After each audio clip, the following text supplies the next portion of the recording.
The Book of Magic. The other day, my friend called to tell me of a new bookshop downtown. A bookshop that sold very, very interesting books. It's an occult psychic bookshop. And the lady there is very magnetic and charismatic. Very, very powerfully attractive eyes. That when you gaze into her eyes and listen to what she is saying, you can't help but to simply follow these words. Listen to these words, even if they don't make a lot of sense. Her words are kind of like interesting movies.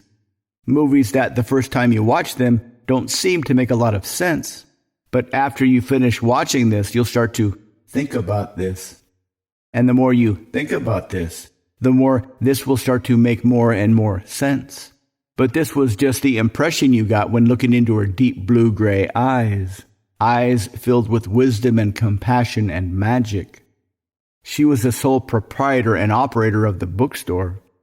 She would only sell books to you by appointment. You couldn't just go there to browse.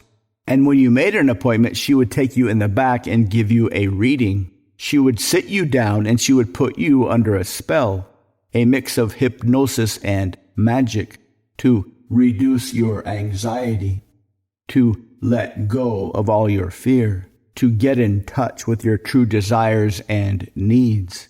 And more importantly, she wanted to accurately calibrate your gifts. You had to be in a very deep, half-awake, half-asleep trance where you felt complete and absolute trust and openness. Only then could she read you accurately.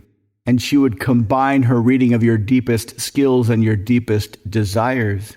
And she would contemplate this for a few minutes. And then she would figure out how you could take your most valuable skills and gifts and turn them into your most compelling desires. Once she did this, she would tell you to wait patiently while she went out into the bookstore to choose the best book. The best book filled with the most compatible information. The necessary middle part of your inner skills that you radiate to the world and your greatest desires that come back from the world.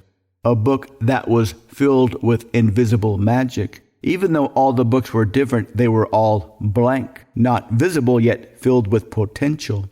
The words that could only be made manifest by further study at home, when you would imagine your greatest gifts, when you could think about your greatest gifts, where you could hold this question in mind as you fall asleep at night. How can you transform your greatest gifts into your greatest desires? And once you did this long enough, openly enough, honestly enough, congruently enough, the words of magic would appear in your book. Words of magic that would tell you what to do, when to do it, and how to do it. And if you meditated with this book every single day, the instructions would update every single day.